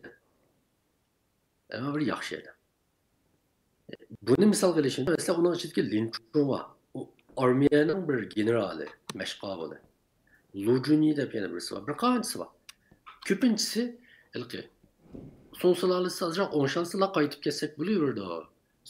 Sonsular emas deb qaraydi. Ya'ni dushmanga nisbatan g'azab nafrati yo'qmi desa bor. Ammo bu g'azab nafrat shaxsiy g'azab nafrat. Masalan, Lin Chun nimishqa isyonchi bo'lib qoldi? Chunki uning xotini ayadalik bir askeri kuchug'anlik va o'ldirilganlik uchun uning shaxsiy adovat tufaylidan ayadi nima bo'lib qoldi. Agar uning son sulasini qayta gardini silab bir tasalli bersa, o derhal qurolni tashlab qaytadi. Her daim qaytishni istab turdi u. Songjangmi shu? Bir chet elda mana shu Uyg'urlar ichida shu xil Songjangsiman nurg'un Uyg'urlar bor. O'zi axloqli, yaxshi obda odamlar. Kishilik jihatdan, gapi turgan odamlar, hatto ibodati yaxshi odamlar, balki soqolini yaxshi qo'ygan, obdan namoz o'qiydigan odamlar bo'lishi mumkin. Ammo uzil kesillik jihatda emda degan bilan ularni unchalik eskanmasdi, biz gapsizlik qilmasak deydigan nurg'un odamlar bor. Ya'ni Xitoyga nisbatan dushmanligi uzil kesil emas. Vaqtliq. Ular ba'zi ehtiyojlar qansalar darhol burunqi shu o'zgartiradi. Mening buni ma temaga qo'shishimning sababi Uyg'urlarning da'vo sepidimi? Hatto shu yaxshi odamlar, da'vatgan kishilarning ishidimi ko'z qarash jihatdan uzil kesil bo'lmagan, har doim murassani, har doim qattiq olmasa yaxshi deydigan, to'liq o'xshatib qo'yma. Aroqga o'xshashdi. Aroqkashning xotini da erdan qaqshaydi-ku endi. Mana shu mas'ullar bak urdi. Şunlar mahalladagilarimiz ajrashtiruvdilar sizni bu 20-30 yilning yoqi sizga bak jiq zulm soldi deb rasmiy ajrashtiruvdilar deb kelsa bu xotin unimaydi. Ya bu erim aroq ichmasa askemasdi. Shu mas'ul mislar? Anda bek askedinmasdi deb shuni ola astag'anak. Yine ajrashtirib olmaydi. Bu bichora xotin o'sha erim mas'ul mislar askemasdi deb yine tayqiniga beshaverdi. Buni Uyg'urlar shu o'xshaydi hozir. Xitoylar Chinchuangu askar qilmsizlar, Xi Jinping tushib ketsalar, unchalar askermasdi degan tushunib ko'rayotganlar jiq emas. Oz emas. Mana bu aramizda ko'p bo'lganligi uchun bayon qilgan o'xshash, aql xoinlikqa kuchli ayblash, kuchli ichki qiqish, kuchli bir ijtimoiy embargo barpo bo'lmaydi. Hatto kuchli embargo yurgizayli desa, dal o'sha xil kishi o'tirg'i chiqib, darhol buni madora qilishga boshlaydi. Undaq ketmayli. Adam buldu, ulanı taşıversak, ulanın koyunu tıkımı ketip kalırdı. Hem de bunu adam bulandıkken de derhal bir yerde bunu suyulduruşu başlaydı. O kadar ki, George Orwell'ın Hayvanlar Bahçesi diyen mesela romanı var. Aşı satirik romanda hem de bir gepni kılay dep kopsa, koylu kirip mele, hem kalay mukan merep bir yerde. Gep kıl koymaydı çünkü. Düşünüp o'xshash bir qalayotgan ma'raydigan qo'yilib. Bular ishni ish qilmaydi. Bizning ijtimoiy embargoning barpo qilishiga to'sqinlik qildi. Xo'sh. Rahmat. Adiljon sizdan bir gapingiz o'xshaydi. Xo'sh. Bu yerda hakikaten Abdurrahimjon degandek millatni suydigan, millatni kadr erkek qancha azaplanayotgan odamlar bor. Ama bir yerdeki nimishqa Abdurrahimjon degandek üzül kilisi bulamaydi degan vaqtida. O'ziniki madaniyat kimligini itiraf qilgan odamlar, diniy kimligini itiraf qilgan odamlar, ammo siyosiy kimlik sifatida Xitoyning davlatda qabul qilganligi uchun chatoq chiqargan shu odam yerda. Xo'sh. Chunki madaniyat kimligini qabul qilish masala yo'q. Biz hergiz bunu bilyas deyemeyiz. Dini kimlik onun masala yo'q. İtikadı bizim qilmaymiz. Ammo siyosiy kimlik ro'shan bo'lmaganligi uchun yani Xitoyning siyosiy kimligini, yani devletim degan qabul qilganlik uchun Uyg'urlarning ayrim bir siyosiy kimligi borligini, vaqtliq mustamlik ostida, vaqtliq ishg'oliyat ostida ekanligini iborat haqiqatni unutib qilib, siyosiy jihatdan ayaga bo'lganlik uchun bunda odamlarningki aktiv harakat uchun bakroq pasib yaxshi deymiz bunda odamlarni. Manqurtga aylanish ehtimoli sal yuqoriroq. Çünkü azrak dikkat qilmasa yana ezib ketadi. Çünkü Sunjang ve misalini yaxshilab o'tdi Abdurrahimjon. Sunjangninki adaletga nisbatan zulm nisbatan zaten var. Ama siyasi kimligini hala Sun sulasının bir a'zosi deb qaragan bo'lg'achqa bütün yerde barliqni beg'ishgan palvonlarniki beshig'i chiqqanlar endi. Masalan ish yerda. Vatanda o'z vaqtida Uyg'urlar uchun chiqqan nurg'un ziyoli cho'ng boshliqlar bor, uni e'tirof qilamiz. Ama bu odamlar siyosiy kimlik jihatda üzülgüsü bulamagan bo'lg'achqa Xitoyning davlatim deb qabul qilgan bo'lg'achqa hem üzgü ziyan berdi, hem etrafdagi Uyg'urlarga ziyan berdi, yaxshilik qilishdan boshqacha. Shuni men davomli mushu ishning ichida siyosiy kimligimizni ro'shan ayirib olmasak, manqurtlar texnik ko'p chiqadi, elvelab ketadi. Hatto manqurt bo'g'iz yo'q odamlarga siyosiy kimlik aniq qilmasa, manqurtlik yo'lga qadam boshlash ehtimoli yuqori deb o'ylayman. To'g'ri. To'g'ri. Farqlandirilmay qoldi. Ya'ni bularning bizga hukmron bo'lish haqqi yo'q deydigan tushuncha bo'lmaganligi uchunlar. Haqiqatan boshqa hamma jihatda mador. Nəhayət mühim nöqtələrə diqqət etdinlər. Əmdi muhacirətdə bolsun ikkinlarning ki bu sözdən yolğa çıxıb durub şu sual sorasa. Əmdi qandaq qılğanda manqurtlar baş götürənməydi məsələn. Heç olmasa bir erkin dünyada nəfəs edib atqan, həmmə insanın huquqi ba haligini qılalaydigan o işgal astyda bütünlüğü her taraftan boğulsun deyli. Muhaciretdeki halkımızın arasında kandak boğa vaxtida manqurtlar baş götüremeydi. Sağlam bir cemiyet kişileri nime kandak bir muamilde buluş gerek mesleğe? Bunu hem de siz degan savol hakikaten nurg'un ish talab qilgan bir narsa. Ya'ni baştan başlash to'g'ri keluvchi. Aldı bilan bu nereden başlaydı? Terbiyeden başlaydı deb o'ylayman. Ya'ni biz Uyg'urlar zat qandaq millat edi. Tarixni mishlanib qilgan, biz qandaq boyliqlarni, maddiy va ma'naviy qandaq boyliqlarni o'rtaga chiqqan. Biz Uyg'ur bo'lish sifatimiz bilan yoki Sharq Turkiston bo'lish sifatimiz bilan qandaqroq bir kuchga ega edik. Aldı bilan o'zimizni nihoyat yaxshi bilishimiz kerak bu yerda. Yaxshi bilgan vaqtida uni jasorat ola olamiz, ma'naviy uzuq ola olamiz yani. Kuch topa olamiz. Onun için Xitoylar zat qandaq bir millat. Xitoylarning haqiqiy mohiyati, niyati qandaq? Xitoylarning tarixi nereden nergacha? Bu Xitoylar o'z vaqt tarixda qanday etkishlan qilgan, bizga qanday siyosatni yo'l qo'ygan. Bularni bilish muhim bir ahvol. Yani demek şu oğlum aldı bilen özümüzün kimligini tanıştım başlandı bu iş. Onun için biz bilen bir vasıta hoşnut olgan ve bizge zulüm kılatkan Xitayların bilişinden başlandı. Yani bu kimlikini bilgen deyin ki andım biz hem hacayeti manda kılalaykenimiz de üzümüşçe bir siyaset, çoğun plan, stratejiyeni düzenleyiniz de oylayma. Yani üzümüzü yani siz uzun yıl bir medal çıkan şoğun varsınız. Abdurrahim Canlar yaxşı cemiyetini küçültereydi. Yani üzümüz hakkındaki tanışma, Uygurlar hakkındaki Uygur bolsak mı, ya ki Müslüman bolsak mı, Şarkı Türkistanlık bolsak mı, üzümüzün hakkındaki tanışımız, her kasiyetki tanışımız, bek yüzeki. Yüzeki de bir etalayım ben, çonkur emez.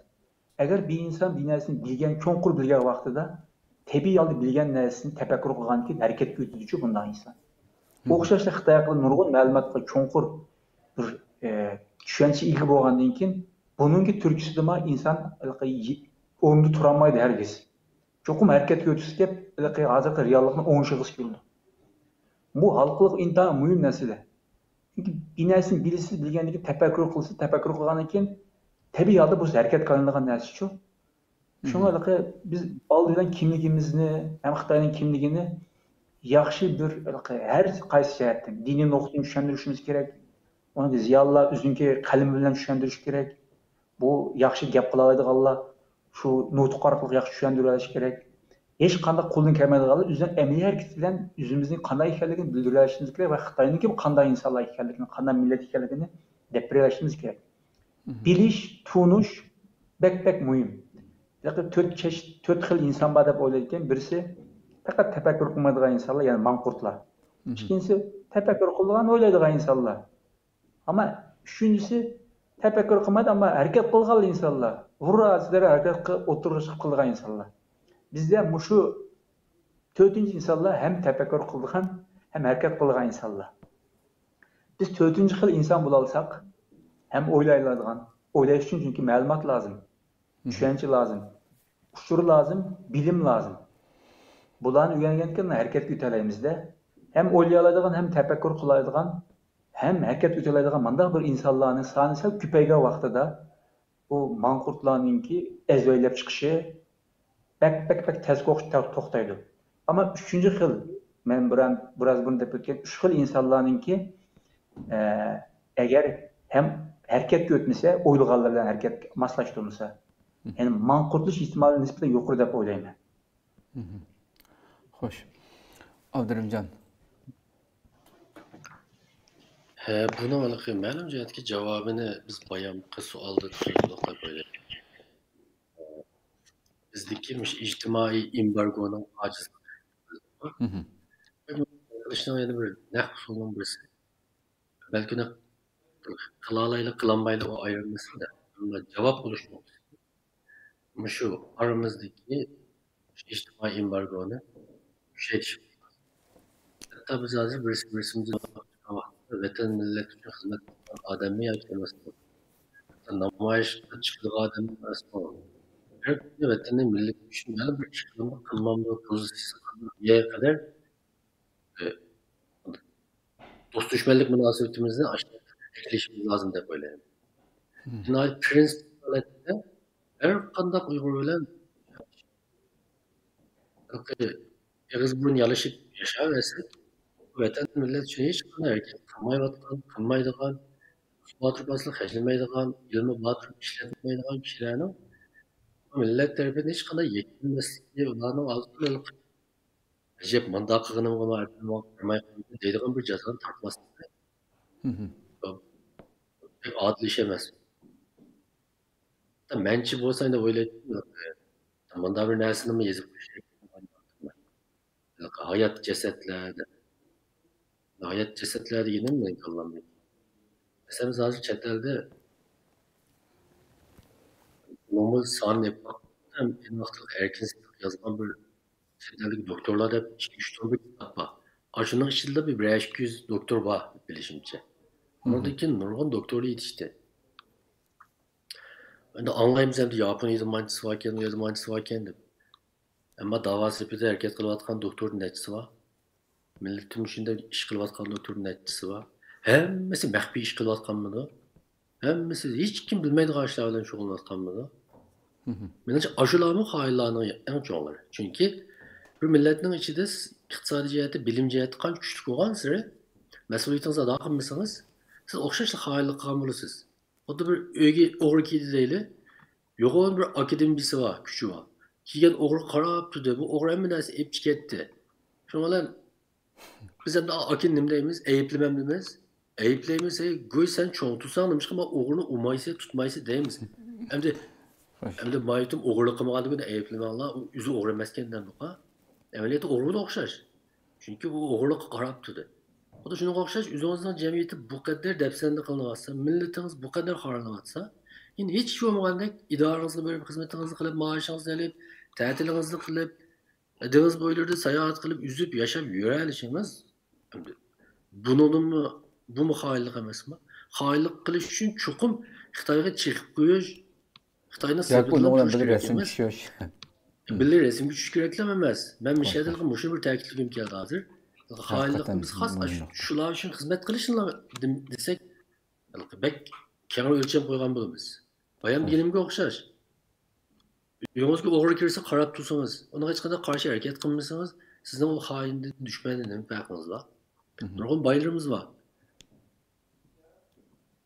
Vatan millat uchun hech qanday pulini ishlatmaydi. Ammo doim haj qilib kelishni tark etmaydi, umra qilib turdi.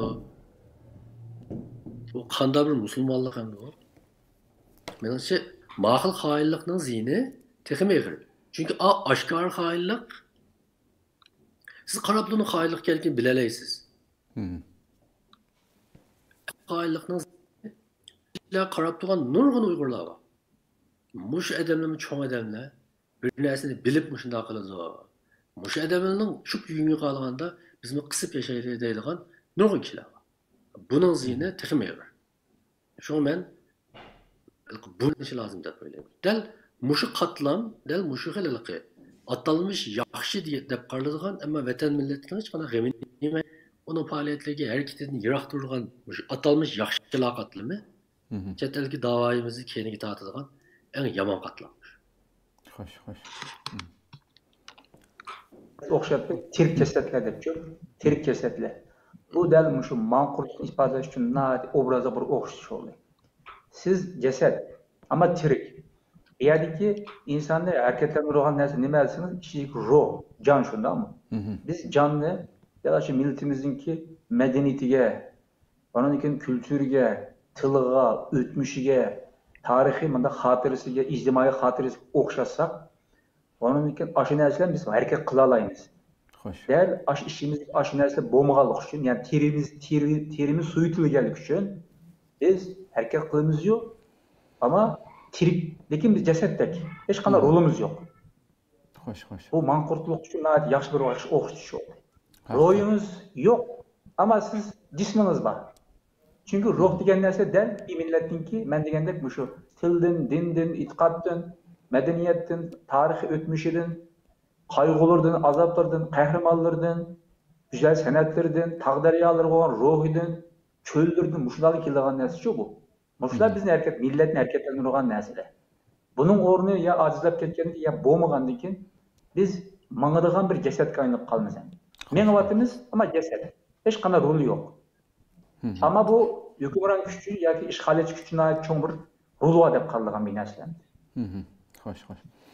Köp rahmet hakikaten Abdurrahimjanniki sualyga münasebetlik bolganlygy üçin aslında cevap mı çıkıp oldu lekin körümemiz Gollandiyadan Abdurrahimjan bir sual iziptamdı. Münasebetlik bolganlygy üçin soru öte hem şu nayeti güzel söhbet boldu depdi. Hem bu ölçemni biz diaspora diýen muhaciretdikilärge sasak bu şu manqurtlygynyň, haýyllygynyň diasporadaki ölçimi nime? Mesela bugün öten yolda hareket kılıp sualınızı biraz düzeltsem ben kısmen cemiyet teşkilatla mesela dava meselesi mi kılıvatkan hizmetlerdeki monopolluk o bu meselelerini mi bunun içige yekülleşke bulamdı nazar sağa vaktimizde diyendek sual soraptı. Kim cevap versemeydi bununla. Merhaba. Adılcan sizge Bu çünkü bu arada çetrelde işte özel dava kılatkan adamlar için mesela şahsen biz bir şahs pozisyonumuzda birisiga bundak bir klip ton pişirdiğen bulup mu davaçılık adamlar için bizim haddimizden iş kılgan bir iş. Yani biz bu aciz kip kalmız. Çünkü bir işini kılatkan, hareket kılatkan, başka turvatkan, doğru hata başka bir mesele, başka bir iş şu.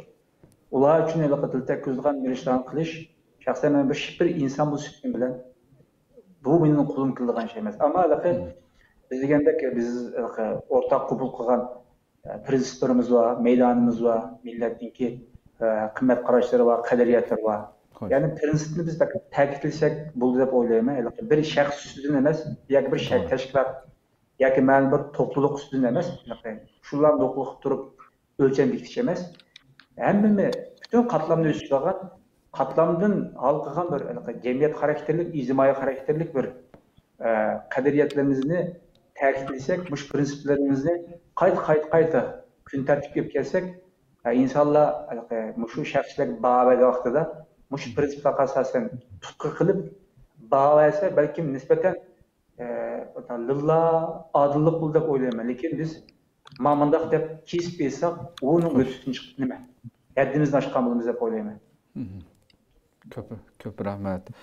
Hakikaten hem de Abayka Abdurrahim Devlet Efendim'deki cevabıdır mı? Sualımızın beşininki bu diasporadaki bulup erkin dünyadaki insanlarımız meselesine ait yaxşı cevap verdi qarayma. Bunun tekrar kirişine hacet yok. Hem de sizinki Abdurrahimjan'daki Abayka sözlügen cevabının şu nasıl isim geldi hem ki. Bir nasıl şu asletdi de mağamdı. Hem de mesela şu erkin dünyada turgan hiçbir xeyli vatanda tunulgan halkımız tarafından xeyli hürmetke sazavor bo'lgan kishilarimiz bugun mesela nurg'un dunyoning har qaysi joylarida xeyli yerda ishlayotgan ammo hiçbir da'voning sepeti yo'q hamda. O'tganda shu ijtimoiy uchur vositasi o'zining sahifasida bir narsani yozibdi hamda. Şu narsa sizning so'zingizni şu so'zlarni eslatdi hamda. Şu farzandlarni o'qitmaslik hamda hamma narsaning beshi amaliyotda abayimiz so'zladinglar. Şu ma'arif, tarbiyalanishning qancha muhim ekanligi hamda. Safoliq bo'lishningki.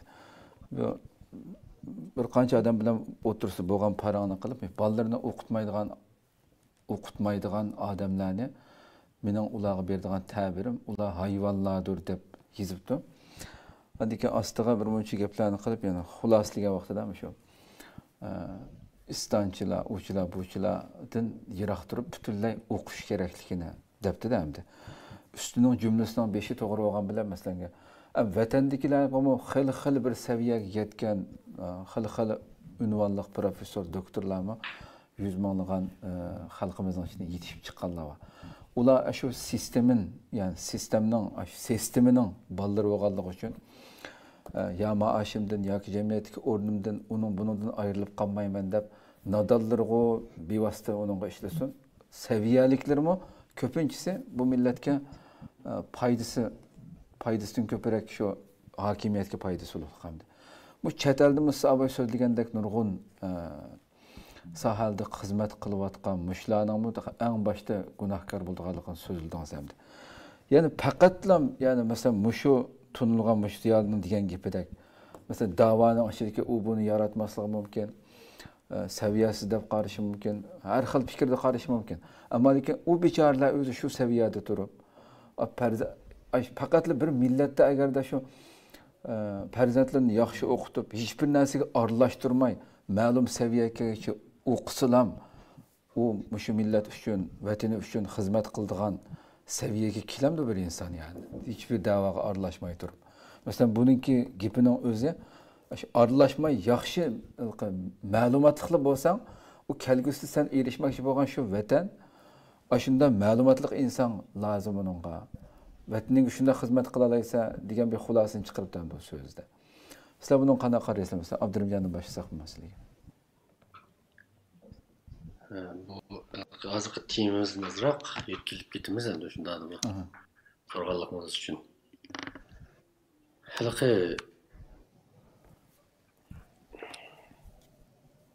biz mana cho'ng bir xil strategiya xarakterlik bir narsani o'ttirib qo'yib, bundan keyin shu jamiyat shu strategiya atrofida butkul millat, butkul davlat a'zolarini safarbarlikka keltira oladigan kuchimiz bo'lmaganligi uchun balki hamma odam o'zi bilgan ba'zi gaplarni o'ttirib shuni ko'ptirib dunyodagi birdan bir haqiqatni men tepib oldim degan bir alpozda yuralaydi bugungi kunda. Xo'sh. Balki manda bir narsa esim keldi. Ayni vaqtda shu Xitoyda siyosiy yunish qilgan chog'larimiz bor edi, majburiy. Hukumatda ishlaydi, maktabda ishlaydi qollar. Shu vaqtda balki bir nima bor. İşlep chiqarish kuchlarining ozod qilinishiga foydali har qanday narsa to'g'ri deganda bir gap. Hozir aniq esimda qolmadi. Buni Xitoycha o'qigan bo'lg'achqa. O'sha vaqtda butun Xitoy miqyosidagi davlat organlarida olib berilayotgan xizmatlar, siyosatlarning unumli yoki unumli emasligi, to'g'ri yoki emasligi mana mushu cho'ng o'lcham bo'yicha o'lchinadi degan gap bu. Xo'sh. Hozir men mushuning demoqchi bo'lganim, chet eldagi Uyg'urlarga nisbatan bizning chet eldagi barliq xizmatlarimiz, mayli ma'arif xizmatimiz, diniy xizmatlarimiz, madrasadagi xizmatlarimiz, hatto iqtisodiy faoliyatlarimiz bizning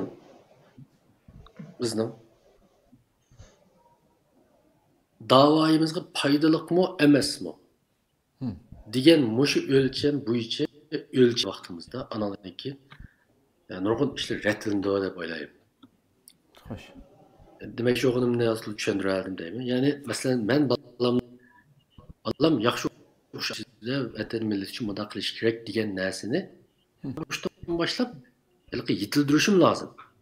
Ya'ni ma'rif xizmatim shunaqa xizmat qilishi lozim. Madrasadan chiqqanim uchun kurash qila oladigan bo'lishi lozim. Pul tepayotganlar pulini shuning ishlatilishi lozim. Ayni vaqtdagi Madina jamiyati, Madina davlati shunday qurilgan. Barliq do'konda pul tepib kelgan odamlar pullarini ya Resulullah mana sen işletken olsa da taşlayalagan. Barlık adamın özünün iktidarını oturup koyuyor. Herkes elkimiyada ballarını yaxşı okutuşunu için hizmet kılmaslıkının bir bahanesi süpütük aylandırılış, üzü teselli biriş ve başkalarının kılgan işini tüvengi çürüşmez. Eğer məqsad şunda alınır olsa. Ballarımızı yaxşı okutuşumuz gerek ki hazır okutmaya kalsak ya ki bu ballarımızda ağlı üzünü kendine tatip gitip dava qarlaştırıp yaxşı oxutmaydı o diyen gaplar menimcha gap emas. Dava için en lazım adam ixtisosli adam. İqtidarlı adam, bilimli adam. Hozir texim biz his qilyapmiz buni. Shu onu zo'rmizo o'zining tutayotgan yo'lining to'g'ri ekanligini o'ziga va boshqalarga ishontirish uchun o'ziga tasalli topadigan, o'zini aldaydigan bu xil bahonani yaxshisi o'ydirmaslik lozim. Bu bunday gap. Bir millatda jiq kasal var deydi, biz yurak kasalimiz var, haliki qichqoq var, yana bir jarohat var, yoki oshqozonimiz og'riydi, xilma-xil kasallar var. Qaradım ki bazı ziyolilar ve aslı bir narsa bildiğin kişiler değil. Ular millet için hizmet qilish psixikasini, masalan, bu ameliyatda milletning masalasini yurak kasalini avval davolamasak chatoqchiligini bildi. Ammo bu yurak kasalini davolash uni yomon kuchli bir bedel to'lash talab qilib qoldi. Shuning bilan bu uni qilolmaganligi uchun yoki unda bedel to'lash bo'lmag'achqa yoki unda bedel to'lashning qo'rqqanligi yoki qochqanligi uchun u millatning shu putiga chiqib qolgan qichqoqqa maysuaydi. Sonra bu maysuaydi bu qanday o'ylaydi? Men millat uchun xizmat qilyapman, men bakotimidimmi deb o'ylaydi. Boshqalarmi ishga bekotimmi bu odam deb o'ylaydi. Ammo uning menimcha o'zining vijdoni uni rohat emas. Asli bu qichqoqni toza maylab turgan vaqtda yurak to'xtab qolsa, jasad o'lib qolishi mumkin. O'sha jasadni davolaganing foydasi, o'lgan davolaganing foydasi yo'q. Ya'ni eng ajallik masalaga diqqatingizni berishingiz lozim bugungi kunda. En avval qilishga tegishli ishdan boshlashingiz va unga kelishingiz lozim. Hatta boshqa qo'shimcha yaxshi ishlar bilan o'zimizni aldab, ishqa men bekor qolmadim-ku, yaxshi ish qilyapman-ku degan narsalar bilan o'zimizni va boshqalarni ko'ldiritish samimiyatsizlik menimcha. Bu xil jarayonlarni to'g'ri bolalarimizni maktabda o'qitmaslik intayin xato. Chuqur o'qitishimiz lozim. Ammo faqat va faqat maktabda o'qitishimiz lozim, boshqa ishga qat'iy aralashtirmasligimiz lozim degandan keyin bu xuddaligi bir oshqo'llikdan yana bir oshqo'llikqa sakrab ketish xatoligi. Xo'sh. Men shunday javob beraman. Hakikaten güzel. Adilcan, eğer gapimiz bo'lsa, asab bo'lamiz. Men bunda bir yig'inchoqlay. Mayli bizni sal falsafadan kira ishni ishlagan. Har qanday bir ishningki birinchi taraf bo'ldi. Birinchisi o ishningki nima ekanligi, ikkinchisi uningki axloqiy tarafi deylik, qilish usulini. Üçüncüsü onun güzellik tarafi, yani metod tarafi. Dördüncüsü bu işin ma'lumot, yani bilim tarafi. Mesela hozir siz programni qilish uchun siz programma haqida yaxshi bilishingiz kerak. Ondan keyin programma qanday taqdim qilinma, usulga diqqat qilishingiz kerak, kiyim kechishingizga diqqat qilishingiz kerak. Ondan keyin bu programning mohiyatini bilishingiz kerak. Agar mushuni bilgan vaqtingizda anda program sifatli bir narsa bo'lib o'tirib chiqadi. Dal mushuni olish davomi yoki har qanday bir narsa, o'sha bir necha xil narsa tashkil topilgan narsa uchun siz nuqul bolangizningki yaxshi Qur'oni Karim yaxshi o'rgatish bilan yoki maktabda o'qitish bilan cheklanib bu bolangizningki ro'yi uzuqi yoki u bolangizningki mohiyati yoki u bolangizning orzu armonlari, qiziqish qatorlarni unutib qolsangiz, bu yerdagi o'qitishingiz chiq ish chiqarmadi. Ya'ni o'zining qimmatini topmagan bo'ldi. Onun siz o'qituvchiga ahamiyat berasiz, anda bolangizni mujtama uchun xizmat qil yoki da'vo uchun xizmat qil deb mush ikki narsani tushunib tutdingiz, ammo bolangizga mush Qur'oni Karim o'rgatdi deydi. O'rgatgan vaqtda Qur'oni Karim o'rgatdi, Qur'ondagi axloq qismini yoki Qur'onni qanday bir inson model shakllantirish yoki payg'ambarning qanday bir modelliki bor degan narsani u bolangiz o'rgatmasangiz, vaqtda siz Qur'onni yadagan, ammo uni amal qilmagan bir inson yetishishingizda. Siz Qur'oni Karim o'rgandingiz yoki maktabda o'qidingiz deydi. Ondan keyin da'vo qancha xizmat qildingiz deydi. Ammo buni da'voni boshqalarga tushunadigan vaqtida yoki siz oldinda mangan vaqtida uni yaxshi bir taqdim qilamasangiz, uning yana kam bo'lib qoldi. Ya'ni demak shu uni bir narsaninki mushu bir necha tarafiga teng ahamiyat vermasak yoki birisiga ahamiyat vermasak, bu temponsizlik kelib chiqadi degan gap. Ya'ni bir narsa tashkil topmaydi, bir necha xil narsani tashkil topadi. Abdurimjon degandek, nima ma'lumot yoki bilim o'z oldida hech qanday qiymati yo'q bu narsaniki. Atom bo'lmasa bir narsa yasab chiqdi, ma'lumotga asosan, bilimga asosan. Ammo uni Amerika o'ziniki maqsad uchun ishlatdi. Ya'ni Amerika nisbatan bir qiymati bo'ldi. Yapon nisbatan cho'ng baloyofat bo'lgan bilan. Shunga o'xshash siz o'rgangan narsangizni, bilimingizni agar ma'lum bir maqsad uchun, da'vo uchun xizmat qilmasangiz, vaqtning qiymati bo'lmaydi. Bir narsa qimmatga ega bo'lganda uning roli bo'ldi, ahamiyatiga ega bo'lgan bo'ldi. Shunga siz bir Uyg'ur bo'lsangiz bilan, musulmon bo'lsangiz bilan o'rgangan diniy bilimingizni, o'rgangan fanniy bilimingizni o'zingiz tayyor bo'lgan bir millat uchun, bir g'oya uchun xizmat qilsangiz, uning qimmatiga ega bo'lgan bo'ldi. Agar siz nuqul uni jon boqish uchun yoki tirikchilik uchun qilayotgan bo'lsangiz, u ashuncha qimmat bo'ldi. Bu boshqa qancha qimmat bo'lmaydi. Ama çoğun kıymetli aylandırmışsınız bir gayeniz, bir nişanınız, siz mensup olan bir cemiyet yoki millet için hizmet kılsın, anda o biz degandek ma'niga bo'lgan narsa. Çünkü bilim öz aldığı hech qanday bir roli yok. Bir narsa xizmat qilgan vaqtida anda uning roli bo'ldi. Qimmatliga bo'ldi. Xo'sh. Köptün köp rahmet. Allah razı olsun. Her ikiniz nihayet güzel içip adamlar. Programımızda müşahede ahırlaştırsak inşallah başka bir söz kalmadı olayım inşallah. Oldu. Kadirli körmenlerimiz onda olsa bugünkü 37. saniyemiz ve kavamındayız programımızın müşahede ahırlaştıraydı. Hakikaten nihayet her taraftan vaktimizden yetkince to'xtalishga tirishdik. Ahırda hakikaten bu Abdurrahim Devlet Efendim'ninki bulup mu bu milletninki ümit kütken, ziyaliler dep qaralgan. Meyli qaysi sahada bolsun, bu milletning aşıda ma'lum bir seviyeye kelib, dünyanın her qaysi joylarida xilma-xil sahalarda. Albatta bunu biz bundan burun qudurgun şu reallıqımızga nazar programımızda bu bir qancha qatim tilga ilingan mesele. Şuna bolsun qayta degan bir takrorlandi.